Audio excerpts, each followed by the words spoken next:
Hello, everyone, and welcome to another edition. Today we have a very fun show. Dan Slyker, who lives in Massachusetts, is a country singer. I used to say country western, but I think you prefer country singer, right? Yep. Okay. And he's been doing it for more than 10 minutes because I looked at two or three of his albums. He's got it looks like three to me, but maybe it's two. But he's been doing this a long time. He plays piano, he plays guitar. He's got a group called the Sellouts. They have a very fun new album out. Just wild stuff. I'm going to be asking him questions just like I always do, folks. So let me go over to my questions and we'll get going here. Dan, tell us a little bit about you as a person. Like, where did you grow up? What kind of education did you have?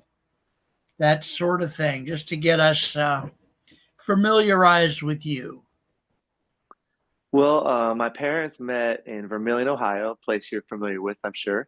I've heard Right, a little birdie told me, and right.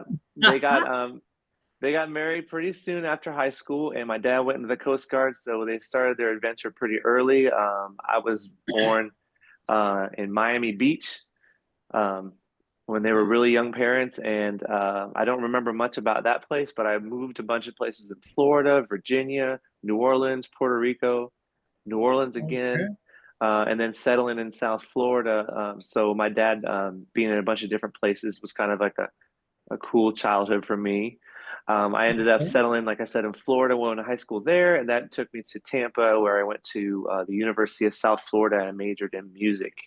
And then I changed to music education because one of my professors says you don't practice enough, and uh, maybe you want to think about going into like something like teaching because I've seen you with your okay. classmates and everything, and you seem like you have that good personality. So actually, I was a pretty good natural teacher, and I went into teaching. I taught in Florida schools for about 13 years. Oh So that my was goodness, my, what grade level? I did everything. I kind of graduated. I started with elementary school. I got a job before my internship was even over teaching elementary music. And then I taught middle school for 10 years, and then I taught high school for 2 years. Hmm. So I kind of did it all. Well, yeah. Wow, that's good stuff, man. You were quite accomplished, and I hear that at when you're not doing your regular music, you're playing piano. You said somewhere at a nightclub or what? Yeah, I play piano in a nightclub. That teaching part was like the first part of my musical life. And then I walked into a bar in Tampa called Howl at the Moon. And it's a dueling piano bar, and I just watched Okay. these guys go back and forth. They were taking requests from the audience, and they were playing, and weren't just playing the song. They were kind of being interactive, where you can sing back with them, and they would tell a joke about it. They get people Right. involved. And I said, I really love this. This is really fun. I want to do this. But the problem was I wasn't such a good piano player. I was mostly a drummer at that point, so I had to get Okay. I mean, I knew everything about it because I knew all my music theory and stuff because I went to college Yeah. and I had a music ed degree, but I had to kind of get you know, the get pretty good at like barroom piano. So I practiced for about a Right. year, and auditioned for that job, and I got a job playing there. And then from there, I heard they were opening one in Boston, and I always wanted to live in the Northeast, so I auditioned for that Oh, job, and I got that, and I've been doing that since 2010 here. oh my God. Hey, I like that story. That's good stuff. Wow. So that's pretty cool. South Florida. Uh, okay, and we know that music is your full time occupation because you have your band. Are you considered the leader of sellouts or what? Well, the thing is, my latest album is sort of like a fantasy. It's sort of like a Right, mock radio show, variety show. And so the like band The a Sellouts, Harrison Keeler kind of thing. Yeah. yeah, and so the band The Sellouts and the band The Train Tracks are two bands that are fictitious bands on this thing. But everything's Oh, listed under me as Dan Slyker. And so I was just kind of making a couple of satire bands out of Okay, that so whole thing. So yeah. what is your actual band called? You have a country music group, right, or not? No, I just I go under Dan Slyker under the moniker of my own name, and then I hire I play most of the instruments myself. I do the drums, bass, and acoustic guitar, and I learned mandolin for this album, and that was kind of fun. Okay. And then I hire my friends to play like the fiddle and the really good electric guitar that you hear on there. Those are my pro Yeah. friends. Okay. And my friend Okay. Joe Grady played upright bass on one song. So yeah, that's kind of how I All put it together. Yep.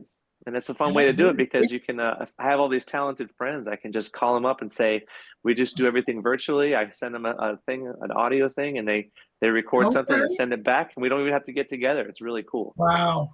Yeah, that's today. I love that album.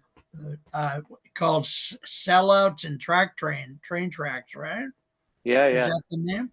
It was I super love that fun for thing. me to make. It's like a Garrison Keeler type show. Yeah, and I looked up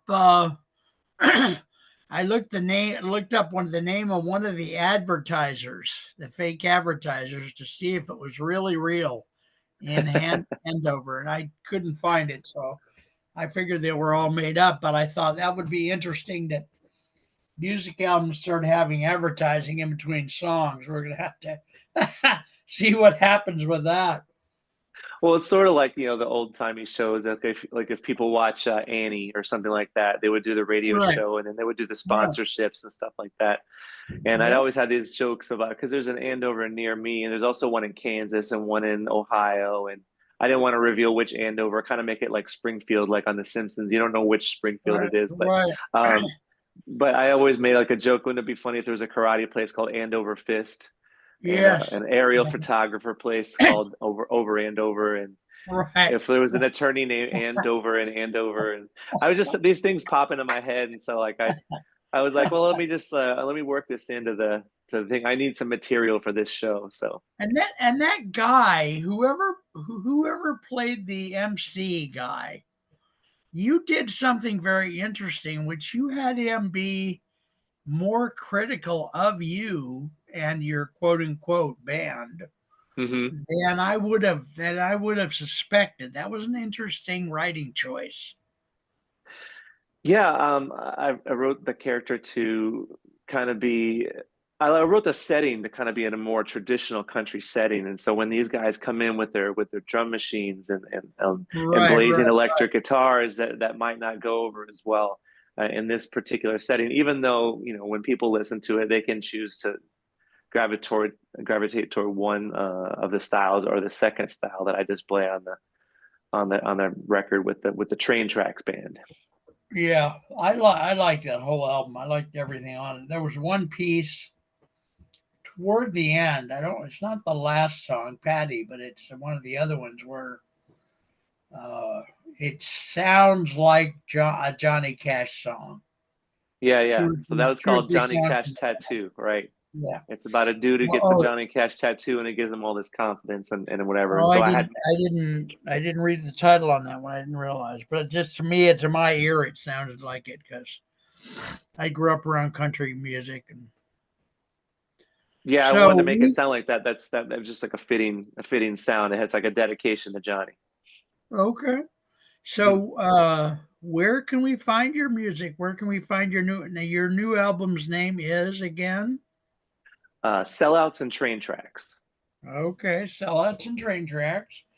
And I also have And an old EP called 808s and Fishing Lakes. And yeah, it's yeah, and it's where you can find it is nowadays we don't go to record stores and buy new records is for the most part. A lot of people are getting back into vinyl, but everything is streaming now.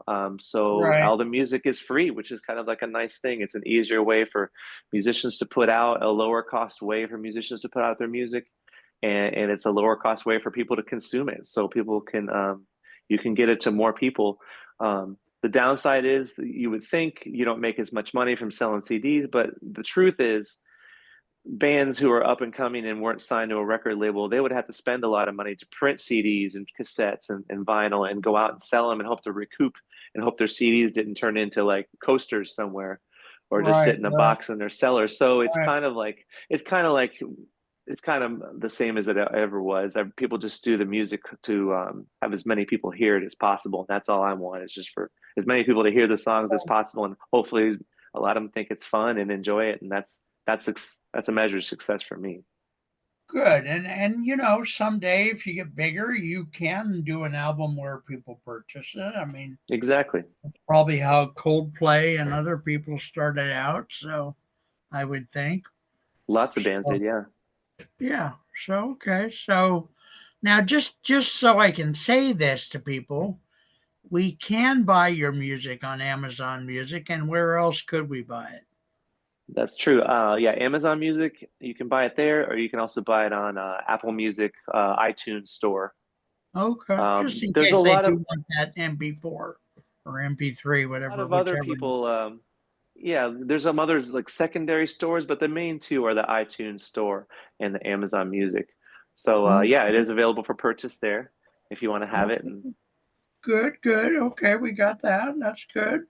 I really like what you're doing. It's fun, man. I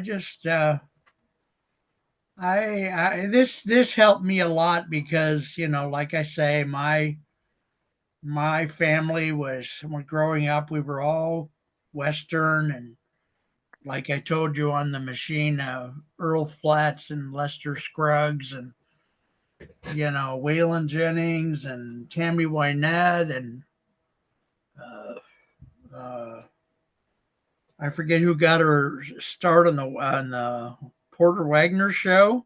Dolly Parton. Remember hmm that? Remember that? Well, you probably don't because you're not old enough. But there was a TV show back in the probably early '60s, might have been late '50s, called the Porter Wagner Show, and Dolly Parton got her start there. I just So, went to Nashville earlier this year, and I went to the Country Music Hall of CMA. Fame, and I went to the Grand Ole Opry and stuff, and they showed footage of that show and a lot of Okay, other shows too. So that was kind of neat. all right.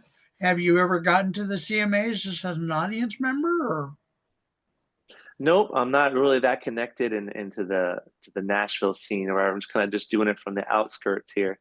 And but okay? I did enjoy my visit there, and really saw a bunch of legends at the Grand Ole Opry and Country Yeah, Music Hall of Fame. That was really cool. very nice, very beautiful. So, and how big is the country scene in Massachusetts? It's not too big, but country music is kind of made its way here, where there's a lot of people who like at my piano club, for instance. Uh, when I first got here in 2010, the country was pretty. I don't know. It wasn't really hadn't really saturated the market yet, but then a couple of recent artists have really gotten big in the social media community, and Okay. streaming and everything. And so country is really big. I can play country half the night some nights, and it will go over. And so even though there's not a lot of you know people playing country clubs here, there are a couple. It's not huge, but there's a couple places to play stuff if you want to. Now you're working playing piano at one place, one nightclub, and you do that 5 or 6 days a week, right? Or what? Yeah, I do that 4 nights a week, and then I also play in the summers. I play some solo piano stuff at a bar in Nantucket called Club Car, and Okay. I play some weddings and corporate events. Like if people come into our club and they want to have our act at their corporate party or wedding or birthday party or whatever, I take a couple fake pianos and a sound system out there, and then we do the show for them off site. So I do those also. Yeah. Okay. Now, so when and where will you be singing this album? Will you be out at a club somewhere doing records, songs from the album, or not? On another day of the week? That's what I want to do. I want to do either some day gigs or some Sunday gigs. And when I'm, on my off days, book a bunch of places where I could actually tour as myself instead of just playing all request piano songs and stuff like that. Now, So I am planning a tour in maybe not like an official tour like the big famous people do it, but like Right. playing a lot of bar dates and having a specific show that I can take my acoustic and my laptop and play along to my album tracks and maybe have some video playing in the background and make it like a show that I can take anywhere. Right. Would you bring some of your friends or not to play with you or not? Well, all my friends have heard it, and if I did a local show, I'm sure one of my friends would come out. But I really want to have this. I want to play this stuff for people who haven't heard it and don't know me because it's a different thing, to spread the word and have people Yeah. like actually like your music, and they don't have to say they like it because they're your friend or your mom. So. Right. Well, I mean, having friends come and play with you when you're playing there. Oh, I see. I see. As musicians, Yeah. yeah, it's really hard to put together a band to afford it. When you don't have like the Yeah. budget. So Right. what I would do is I would take my tracks that I created on my computer on my home studio, and I take Okay. out my vocals and take out my acoustic guitar and I'll play it. I'll play along with it, and Okay. hopefully try to make up in enthusiasm what not having a band took away. All right. Well, yeah, and I set up a couple things here in case I got to find it, but I've got do I have it here? I hope I do. Maybe I don't. I thought I had your YouTube set up here, but I can do it. Would you like me to play a song or part of a song from your new album? Because if I play it on the computer or if I play it on my phone, either one, it ought to play. Would you think or not? Would it do that? I'm not really sure. All Whatever right, you let me work on that. Let me see if I can do that. I okay. thought I had it set up, but then I was I was nervous about today's show. I want you to know. I just Because of my wanted to make intimidating sure it went celebrity well. status. I I like. Let me. Oh, it's got a commercial. All right, now I've got it queued up here on the phone, and the phone obviously can play into. Here it comes. Is that okay? This is the. Here, let me. So, ladies and gentlemen, we're listening to the first clip in Dan's new album, Sellouts and Train Tracks. And the show, like I said before, is set up like an old time radio show with fake commercials and all that. So the radio show is called Giddy Up. And so what you're hearing here in the beginning is rather than a song right out of the gate, you're getting the MC person. Okay. Can I play this, Dan? Is that okay with you or what? What do you think? Yeah, you set it up perfectly. That's perfect. Go ahead. All right. I just want to make sure we're doing what you want us to do. Broadcasting to you from the city of Andover and surrounding townships, it's Giddy Up, America's premier showcase for the latest and greatest up-and-coming singers and songwriters showing off what they hope are our next. That's Bixby. I love this. For your host, Morty O'Shea. I love this. I could do more, but I just think that's a hoot, man. I want to encourage people that your show's available for free on YouTube and Spotify as well, right? Yep. And And what Apple other Music. places for free? Apple Music. Apple Music. Yeah, that's if Okay, you're subscribers to those. So Amazon, that's free Spotify, and major Apple places. Music, you have to have a subscription to. If you Yeah. don't want to buy the subscription to Apple, you can get it on iTunes Store, or if you just want it for free, you can go on YouTube. But I suggest if you want to listen to it on YouTube, you go through my link tree and my sites. There's a collection on there that has it in order, because if you just look it up, it's going to play the skits out of order, which won't make sense and everything like that. And I can provide that link to you guys to provide on your show. Yeah, give so it to us so we can put it in the put it in the show, in the links of And the. that's a link tree. So you basically click on one site and it's got everything. It's one-stop shop in there. You can click on wherever you consume music, you can find yours and just click right on it. And it's an easy thing to just bookmark and have access to everything the way you Oh, listen to it. nice. Okay. Now, what would you like to say? I'm going to have to go back and find the actual questions. But what would you say to someone who's new to music, or even not even new yet, who's thinking about being in music? What would you say to encourage them or help them decide if they want to commit a significant part of their life to music? Or what would you tell a person like that? Well, I'll do an aside about my dueling piano job. I'm really lucky I stumbled into that kind of music because musicians are notoriously spending a lot of money, spending all their money on gear, driving a million miles away to play a show for a bar tab or for $50 or something, like being Right, underpaid for the amount of time that you put into becoming a musician. But right, the dueling piano circuit is really is pretty lucrative enough so that I could get a full-time job for it, and that's my only job. I do really well doing that as a job. But most musicians, and no matter how accomplished you are and how good you are, can have a hard time because our society doesn't really reward live music as much as they do like very an much. athlete or something like that.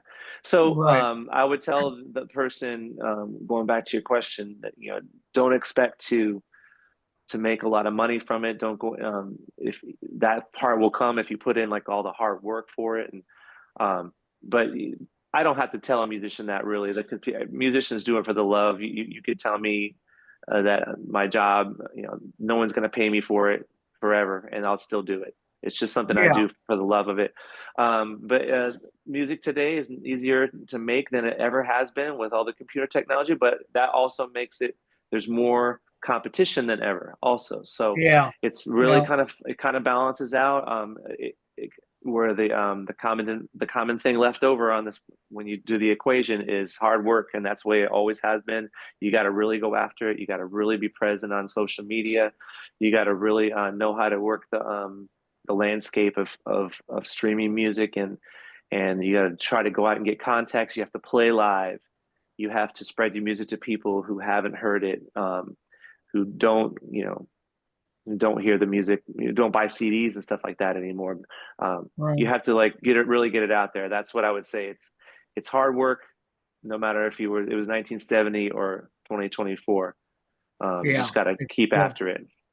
Right. And practicing is, so, physically practicing. I mean, I didn't even talk about that part. Obviously, I was just assuming someone had already practiced and dedicated their yeah. life to it, and they're at the point where they want to do something else. But yeah, obviously, yeah, is you can get YouTube lessons out there now, and you can work and work and work. And if you don't eat, sleep, and breathe music, you're probably not going to get to the point where you can do something, and Right. significant. So, but that's not the kind of thing you'd have to teach people to do. They just do it or they don't. It's either born Or into they them or don't. it's not. Yeah. Yeah. Now, I would like to consider doing another show with you. I think there was my timer. I'd like to consider doing another show, and I didn't ask you this in advance, but would you consider doing another show today or not? The thing I want to focus on in the second show, and I'm kind of putting a teaser in here for the audience, is the article that was written about you in Rattle and what they and others have had to say about your style and how it's different than the quote unquote traditional country style, and how it's similar and where that's going. Like, it seems to me that what you're doing is going to be a niche, or is already a niche in country music that is prominent. It's going to be there. It's going to grow. So Yeah, I'd love to do a second show. I can do it today. all I right, do. We're all set up and everything. Yeah, I would love to yeah, talk about the concept, because I'm not all famous right. enough to do a concept album, but I did one. Well, no, I want to talk about that more because I read the Rattle article.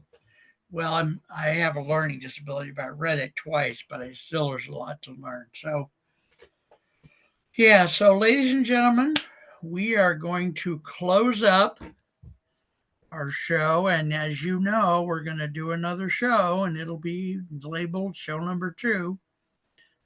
We've been visiting today with the wonderful, lovely, and handsome. If you don't believe me, ask his wife. I'm trying to find. I can't find where I've got the show here because I'm looking at the question screen.